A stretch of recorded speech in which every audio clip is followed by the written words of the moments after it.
Bien, bonjour à toutes et tous et bienvenue pour ce nouvel épisode sur KinéWeb. Alors, en tant que kinésithérapeute, les activités possibles sont vraiment très vastes. Que ce soit avec les spécificités d'exercice, les activités hors convention ou encore la création d'une entreprise annexe, votre imagination est la seule limite. Et aujourd'hui, c'est un immense plaisir d'accueillir Karine de Capilate pour partager avec nous son parcours de kinésithérapeute à la création d'un organisme de formation Pilates pour kinésithérapeutes et enseignants APA. Alors bonjour Karine, peux-tu te présenter et nous dire ce qui t'a amené à créer ton organisme de formation avec Capilate? Bonjour et merci donc de me donner l'opportunité de faire cette interview avec toi. Ça me fait très plaisir. Et effectivement, oui, je vais pouvoir te raconter un petit peu mon expérience, mon histoire avec Capilate et comment j'ai débuté la formation. Euh, alors, donc, moi, je forme au Pilates depuis 2012. C'est l'année où j'ai fait ma première formation. Et donc, je dirais que de 2012 à 2015, j'ai exercé cette activité de manière très occasionnelle. Et à partir de 2015, il a fallu que je fasse de cette formation en fait quelque chose de plus officiel, puisque la formation a été réglementée à partir de cette année-là, 2015. Donc, pourquoi j'ai commencé, comment j'ai commencé en 2012? Eh bien, j'étais déjà, comment dire, une des rares kinés qui faisait du Pilate en France. Et donc, j'ai été contactée par un organisme local qui s'appelle le CEVAC et qui était basé à Nantes, là où je vivais et travaillais. Et cet organisme de formation m'a proposé de faire une formation, d'intervenir en formation auprès des kinés en 2012, chose que j'ai faite. Donc, c'est là que ça a démarré. Et puis de fil en aiguille, si tu veux, j'ai eu de plus en plus de demandes, de contacts un peu partout en France. Et puis la formation s'est développée comme ça jusqu'à aujourd'hui. Super, c'est vrai qu'en tant que kinésithérapeute, il y a quand même beaucoup de choses à voir. Alors tu as commencé de façon un petit peu non officielle, mais tu as rapidement finalement formalisé un petit peu tout ça. Et quelles sont justement les Mm. difficultés que tu as rencontrées en tant que kinésithérapeute pour créer un centre de formation et comment tu les as surmontées? Alors je dirais que les difficultés, elles sont dans un premier temps de l'ordre des compétences, parce que moi, quand j'ai démarré la formation, en fait, j'y suis allée avec mes connaissances, avec mon expérience, et je me suis dit ce serait certainement suffisant en fait pour transmettre et former. Sauf que je me suis vite rendu compte au niveau de la formation de la limite justement de mes compétences dans le domaine pédagogique. C'est là que je me suis dit bon, être formateur, c'est pas juste balancer des contenus, hein, former les gens et il y a beaucoup de notions derrière ce terme formé. Il y a, je trouve, il y a cette idée de transformer aussi un petit peu la pratique des gens, en tout cas les accompagner dans une transformation. Ça requiert quelques outils. Donc, donc j'ai suivi une formation au CNAM pour pouvoir me former en tant que formateur, ce qui m'a donné plus de confiance dans ma pratique, d'être plus de légitimité aussi et comment dire des perspectives un peu plus grandes, je dirais, en termes de développement. Donc ça, ce serait le premier obstacle, la première difficulté, je trouve, parce que ce sont des choses qu'on n'apprend pas à l'école de kiné, évidemment. Euh, et puis la deuxième difficulté rencontrée, c'est le temps, parce que euh, euh, parce que le temps passé à préparer des formations, à les écrire, à éditer les documents, à rechercher des prospects, des potentiels clients, euh, parce que j'étais dans une dynamique très positive de allez, on y va, ça se passe bien, ça me plaît, donc continuons. Mais en fait, le temps passé pour faire tout ça empiétait un petit peu sur mon activité de kiné. Et puis, je suis arrivée à un moment clé où je me suis dit, bon, je peux plus continuer les deux en fait. C'est soit je m'arrête là à cet équilibre là qui est un petit peu précaire et qui me laisse guère de temps en fait pour ma vie perso, soit je stoppe la kiné ou en tout cas je réduis largement mon activité en kiné pour pouvoir du coup développer la formation. Et c'est ce que j'ai décidé de faire. Donc, j'ai stoppé bon, progressivement, mais tout de même mon activité de kiné. Et je me suis mis à 100% dans la formation, ce qui m'a permis là du coup aujourd'hui de vraiment, je dirais, développer une activité solide. avec différentes offres, différents produits, avec des parcours de formation, du e-learning, du présentiel. Euh, voilà, et c'était nécessaire pour pouvoir en arriver à ce que j'ai réalisé aujourd'hui. En fait, j'aurais pas pu faire les deux. Ouais, ça demande beaucoup de courage de se lancer, de réflexion, de dire qu'est-ce que je choisis parce que j'ai un kiné Mm, j'ai un métier pardon de kinésithérapeute qui est viable, qui me passionne, mais en ouais, même temps ouais. de transmettre cette partie-là à d'autres kinés, le Pilate qui est ta passion vraiment. Mm, En complément de la mm, kinésithérapie, c'est toujours un petit peu délicat et des fois on se dit il faut faire les deux et puis au bout d'un moment on se retrouve à plus avoir mm. de temps pour tout gérer, avoir une Non, famille et être à l'aise dans les non. deux Et puis parties parce que tu peux pas, oui. C'est et ça, tu, puis tu peux pas tout bien faire, en fait. voilà et Tu peux tu pas tout penses bien faire. Moi, pendant je que tu suis es un avec petit les peu patients. perfectionniste. Ouais, c'est ça. Moi, je suis un peu perfectionniste en plus, donc j'aime bien faire les choses à fond bien, en fait. Donc, Mm. si ton esprit est ailleurs, quand tu fais une activité, tu penses à l'autre, pour moi, c'est pas des conditions optimales, non. Mm. Mais ça s'est fait Mais ce que tu progressivement, dis juste, c'est l'équilibre en fait qui est oui, remonté. Il y a eu un moment où c'était charnière, c'était oui, soit l'un, soit l'autre. exactement. Mm. Mais par contre, ça n'a pas été facile, hein, le choix, comme tu dis, parce que c'était Mm. quitter un certain confort, et le confort, pas forcément financier, mais confort dans la régularité des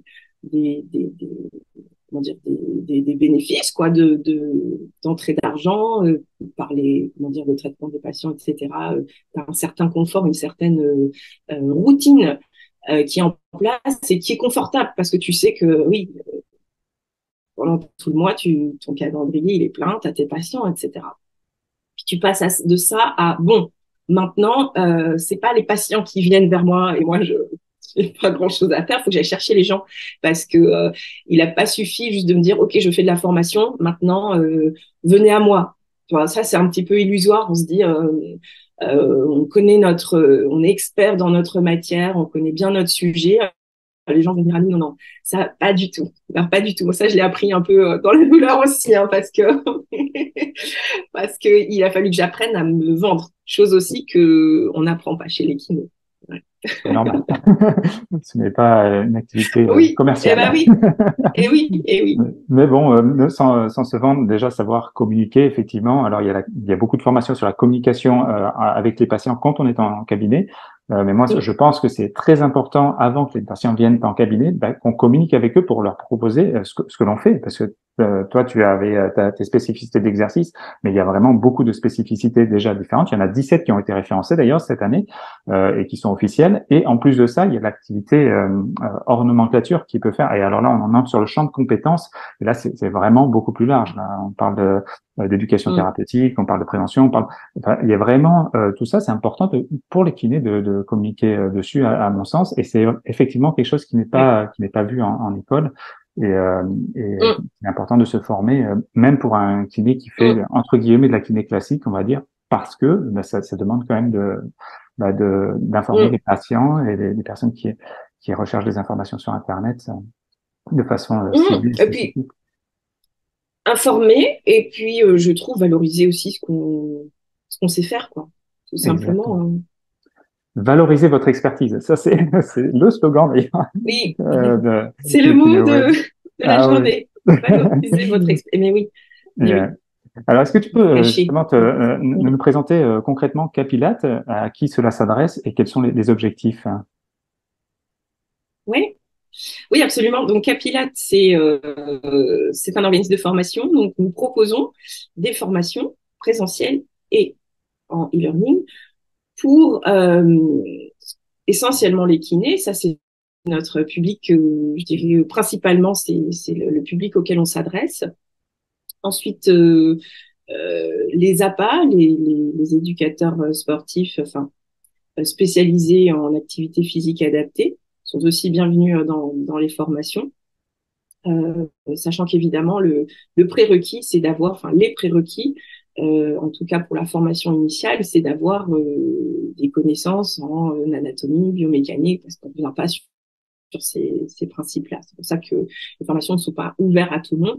Et puis la visée principalement de nos formations, euh, c'est quand même la prise en charge, l'adaptation des exercices, la personnalisation d'entraînement pour des personnes qui ont soit des pathologies, soit des conditions physiques qui requièrent justement des attentions, qui ont des demandes particulières dues à leurs conditions physiques. Donc on est quand même sur quelque chose qui va vers la personnalisation des exercices. Maintenant, en termes de formation et de modules que l'on propose, on a des modules d'initiation très courts en e-learning pour les gens qui veulent juste s'initier, goûter un petit peu au Pilates, mais qui sont pas forcément prêts à se lancer en présentiel. Ensuite, évidemment, la formation présentielle qui est le cœur de notre de l'offre, hein, c'est la plus importante. C'est 2 modules de 3 jours qui permettent en fait d'acquérir les bases, les fondamentaux du Pilates, la personnalisation des exercices et puis la construction de cours collectifs, puisque c'est très en demande aussi auprès des kinés. Et ensuite, on a des modules de spécialisation. Alors, c'est un terme qu'on n'utilise pas forcément. Alors, je vais plutôt employer le terme de perfectionnement, on va dire, dans des thématiques très particulières, comme le postnatal, comme le prénatal. On a des modules spécialement conçu pour les accessoires Pilates. Et donc tout ça vient après une formation présentielle. Donc si tu veux, oui, on a cette notion un peu de parcours, d'initiation très courte, le présentiel qui te donne vraiment les compétences, et ensuite le perfectionnement en e-learning. Ok, super. Donc ça cible vraiment déjà principalement les kinés, on va dire, puisque c'est vraiment ton cœur, ton origine aussi. Et c'est vrai qu'il y a Mm. il y a toute la compétence et les connaissances en anatomie, en mouvement. Enfin voilà, les professionnels de l'activité physique adaptée également. Et Mm. ça permet vraiment de te démarquer pour le coup d'autres organismes de formation de pilates, on va dire plus généralistes finalement. Mm. Oui, oui, tout à fait.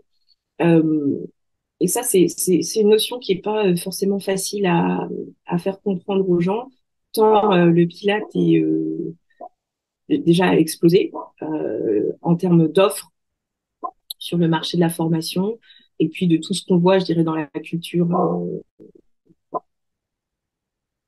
sport, fitness, etc. On voit un petit peu de tout. Le problème du Pilate étant que c'est pas une activité réglementée et en France encore moins qu'ailleurs. Donc du coup, on voit un petit peu de tout.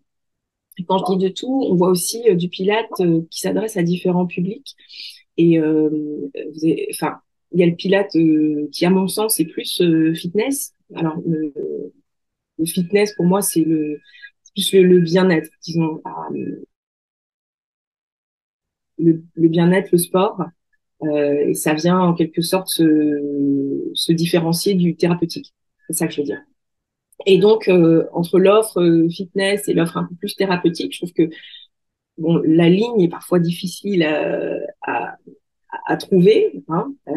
C'est un peu une zone grise, mais effectivement, dans l'offre de formation, c'est pas toujours clair. C'est pas toujours clair quel est l'objectif, quel est le public.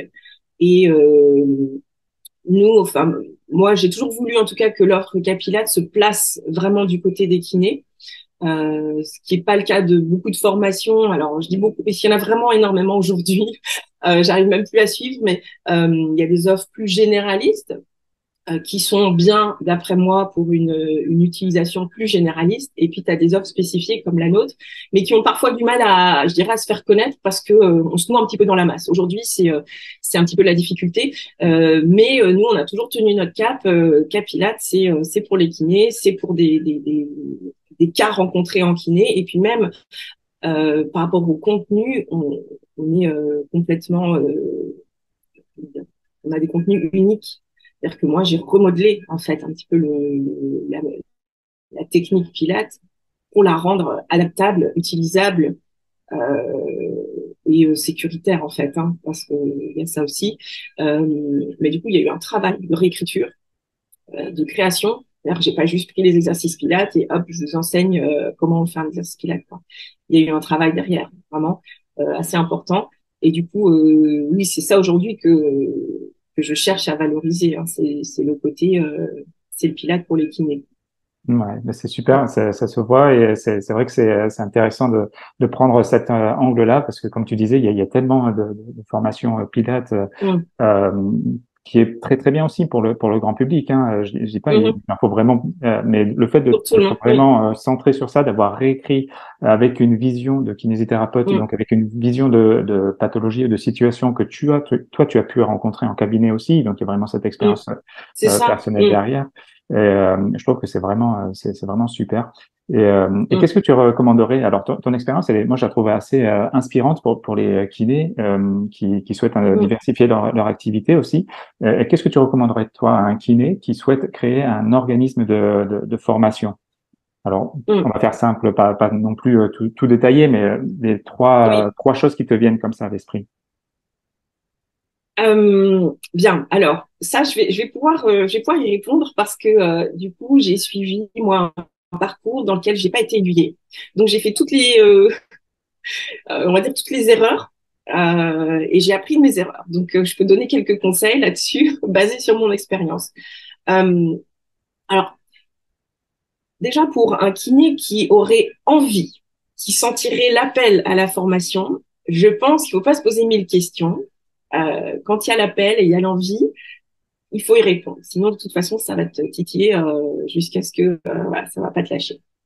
Donc, y aller et se lancer, oser, mais pas y aller de manière complètement aveugle. Parce que ce qu'il faut comprendre, moi, ce que je comprends aujourd'hui et ce que j'invite les gens à comprendre aussi, c'est que la formation, c'est pas juste un petit truc que je fais à côté. C'est, je trouve, un métier à part. Alors, qui a une place plus ou moins importante dans ton activité, hein, mais c'est quand même un métier. C'est-à-dire que si tu te lances tout seul, parce que tu as deux manières de travailler, hein. Soit tu te lances tout seul, soit tu te lances avec un organisme de formation pour lequel tu es prestataire. Je dirais que c'est la voie la plus facile. Mais ça reste quand même une activité, je trouve, qui a ses propres compétences et ses propres spécificités. Donc, s'y préparer un petit peu quand même. Parce que le kiné qui se lance avec juste quelques slides et qui dit je vais former, aujourd'hui, c'est plus trop possible. C'était possible peut-être il y a 20 ans, il y a 15 ans.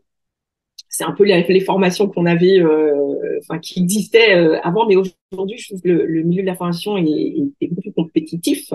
Et au niveau de la qualité, il y a une demande, il y a une pression qui est faite sur les formations qui est énorme. Les gens se rendent pas compte aujourd'hui. On a Calliope, on a le FIPL, on a tout plein comment dire de réglementations qui mettent une pression sur la formation. Donc quand tu passes par un prestataire, enfin pardon, pas par un prestataire mais par un organisme externe, on va dire, qui accueille ta formation, en fait, c'est eux qui prennent la pression. Mais toi, tu dois quand même répondre à certaines des conditions et des exigences de cette OF. Donc, il faut être un petit peu préparé. Il faut se dire, je prends le temps, je construis quelque chose de solide avec un programme, donc il faut avoir une certaine méthode de travail et prendre le temps. Ça, c'est la première chose. On se lance pas tout à fait à l'aveugle là. Il faut quand même se préparer un petit peu. Et là-dessus, je pense que la meilleure façon, c'est de demander à des kinés qui sont déjà passés par là. Donc, moi, je suis disponible si jamais quelqu'un veut me poser des questions, j'y réponds volontiers. J'ai d'ailleurs quelques personnes avec qui je suis en contact et qui me demandent régulièrement bah, comment tu fais ci, comment tu fais ça. Donc j'y réponds volontiers et ça me fait plaisir en plus. Donc ça, c'est une chose, se préparer. Ensuite, pour les kinés qui voudraient se lancer solo, c'est-à-dire sans travailler avec des OF externes, ce qui est mon cas. Alors là, il faut s'attendre à, je dirais encore plus de travail, évidemment, parce que là, l'exigence, la pression est énorme, puisque toutes les réglementations, c'est vous qui les prenez, quoi. C'est vous qui devez les assumer. Euh, c'est, c'est beaucoup de travail. Là, je dirais que c'est un métier à côté, quoi. Là, vraiment, pour le coup, il faut faire ce choix consciemment, se dire, si je fais ça, si je me lance là-dedans, la kiné, ça va reculer, quoi. Je vais faire beaucoup moins de kiné. Ça, faut en être conscient. Tous les OF, enfin, dans le monde de la formation, je connais qu'il y a pas mal de monde. Les kinés que je connais qui sont lancés dans la création d'un OF, ils font plus beaucoup de kinés parce que c'est beaucoup de temps. Beaucoup de temps. Donc, prévoir ça, l'anticiper, l'organisation de son temps et de son travail. Par contre, si la passion est là, je trouve qu'il faut le faire. Je trouve que c'est enfin, former, c'est quelque chose de très libérateur, je trouve. Et et de professionnellement, c'est très intéressant parce que vous formez les autres, mais vous vous formez constamment. Moi, je me forme depuis que je suis sortie de l'école, de l'IFMK, je suis toujours en cours de formation. Il n'y a aucun souci. Voilà, mais ça demande effectivement un petit peu d'organisation du travail. Je vais pas rentrer dans les détails parce qu'il y en a énormément, mais c'est ça, c'est organiser son temps, son travail. Ouais. Ouais. C'est super. Effectivement, c'est à la fois engageant ton expérience de se dire, ok, j'ai envie de le faire, il faut que je me lance en fait, et en même temps de dire, il faut que je me lance, mais pas n'importe comment. Et ça, je trouve que c'est Et super. En oui. plus que tu proposes au kiné de partager ton Mm. expérience, et c'est très très enrichissant. Donc voilà. Euh, euh, Comment tu vois un petit peu toi l'avenir de la kinésithérapie libérale? J'ai vraiment envie de m'arrêter sur la kiné Ouais. libérale. C'est une question que je pose Ouais. en fin d'interview. Alors écoute, je suis passée par plusieurs phases. J'ai une phase assez dark où je voyais pas beaucoup d'espoir. Je voyais beaucoup plus d'obstacles, de limites qui limitent d'une part la pensée des kinés. Je trouve que on est en sortant de l'IFMK, on est un peu catapulté dans un monde où on a beaucoup d'interdits, l'air de rien. Même si on nous dit vous pouvez tout faire, vous êtes kiné, c'est génial, vous avez des compétences de fou. Je trouve qu'on démarre avec quand même dans quelque chose d'assez étroit.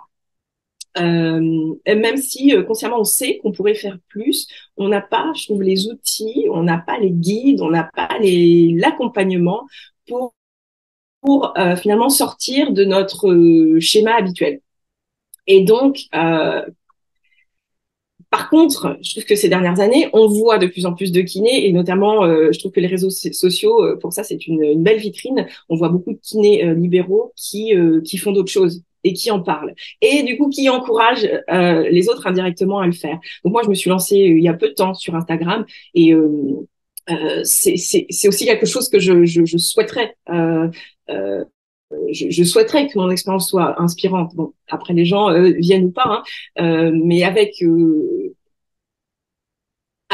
dirais cette expérience que j'ai acquise, je pense que je peux aider. Et je pense que c'est vraiment ça en fait. Il faut que les kinés restent vraiment dans ce réseau d'entraide, de se dire bah moi j'ai envie de faire autre chose, mais je ne sais pas comment. Par contre, j'ai des ressources, j'ai des gens qui ont fait et qui peuvent m'aider parce que euh, les représentants officiels de notre métier ne nous poussent pas, ne nous orientent pas vers ces pratiques-là un petit peu inhabituelles. Et bah, c'est à nous de le faire finalement. Donc si on peut proposer notre aide ou très humblement être un exemple peut-être à suivre, pouvoir donner des conseils et tout, je trouve que c'est formidable. Je pense que la kiné a encore énormément de terrain à conquérir quoi. Euh, Là, j'ai mon imagination qui est débordante, mais je pense à plein de domaines. Je pense à plein de domaines puisque la santé est au-delà de la santé, le bien-être dans sa forme plus holistique, on va dire, physique, mentale, les kinés sont vraiment au cœur de cette problématique-là. Et aujourd'hui, on voit bien que c'est quelque chose qui est recherché partout, en entreprise, auprès des particuliers. La société a besoin de bien-être. Enfin, voilà. Donc, on est des acteurs clés, mais on n'a pas encore pris notre place. Donc, moi, je vois quelque chose voilà, je vois beaucoup de possibilités. Maintenant, les moyens, je trouve qu'on est un peu limité. Donc, ne pas hésiter à venir chercher ceux qui ont fait avant, en fait. Ouais. Exactement. En fait, je partage vraiment ta vision. Et par contre, en termes de moyens, en fait, vous avez vraiment, comme je disais tout à l'heure, un panel énorme d'activités qui peuvent être mises en place. Mm, Alors, c'est pas forcément pris en charge par la sécurité sociale, bien qu'il y ait des mm, actions qui sont également en dehors de la kinésithérapie qui peuvent ouais, être prises en charge. Donc ouais, il y a vraiment quand même un panel énorme et vraiment c'est quelque chose ouais. que je pense va se mettre en place aussi. Je partage vraiment ton avis. Oui, Est-ce que tu as un petit mot de oui, la oui, fin par rapport oui, à Capilate, à ce que oui. tu veux?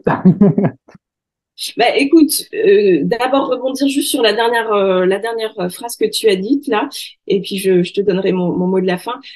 Sur la pratique déconventionnée. Moi, je suis pour, je suis pour dans le sens où je pense qu'on tend vers ça, puisque la sécurité sociale ne nous accompagne pas sur toutes nos activités, on va dire. Toutes celles que je qualifie d'inhabituelles en dehors des soins aux patients. Donc, se détacher de ça, pour prendre un peu son envol dans une activité qui serait autre. Pour ça, je parlais tout à l'heure que pour moi la formation était libératrice aussi, un espèce de carcan. Donc j'encourage les kinés à se lancer. Voilà, là-dessus le message, euh, mon message est clair. Et je pense que le futur ce sera vers la déconvention partielle sans doute, mais vers la déconvention. Et donc pour terminer, le mot de la fin, on a déjà dit beaucoup de choses, mais au risque de me répéter, je dirais, moi, j'ai toujours été animée, on va dire, par une vision assez tôt dans mon exercice. Et ce qui est difficile, c'est de faire vivre, de concrétiser cette vision. Mais je pense que ce qui est encore plus difficile, c'est de vivre avec un rêve, une vision, et de ne pas la concrétiser. Je pense que ça, c'est le pire. Donc, je dirais que s'il y a quelque chose qui vous anime et qui vous donne envie, pas vivre avec des regrets, voilà, se lancer et de toute façon, des risques, il y en a. Dès qu'on entreprend un petit peu en dehors d'une zone de confort, il y en a, mais en fait, il y a pas de situation non qu'on ne peut pas résoudre en fait. Je trouve ça c'est aussi un apprentissage profond du coup, c'est que toutes les difficultés que j'ai rencontrées et j'en ai rencontré, le nombre de fois que je me suis dit est-ce qu'il faut pas que je retourne à quelque chose de plus sûr, etc. À chaque fois la solution s'est présentée où j'ai été la chercher et on trouve en fait c'est la création, c'est rebondir en fait, on rebondit tout le temps et ça rend finalement le métier vivant. Enfin moi je trouve que le métier que je fais là aujourd'hui est vivant et j'espère inspirant pour certains. Super, mais merci beaucoup. Ça l'est en tout cas à mes yeux vraiment, et je pense que pour beaucoup de kinés, ça va l'être aussi. Je te Ok. remercie et au Ben, c'est plaisir de moi qui refaire te une interview. remercie. Ben oui, oui, quand tu veux, je te remercie. Je souhaite beaucoup de bien à ton compte Instagram, à ce que tu fais. Je trouve que c'est bien, c'est nécessaire. On a besoin de personnes comme toi. Et puis merci de nous donner la possibilité de nous exprimer. Merci beaucoup, Karine. À très bientôt. À très bientôt. Au revoir. Eh bien, merci d'avoir suivi cette vidéo jusqu'au bout. C'était encore une fois un immense plaisir de faire cette interview. Je te laisse aimer, partager, commenter et bien sûr t'abonner. Et surtout, n'oublie pas, ensemble, valorisons votre expertise.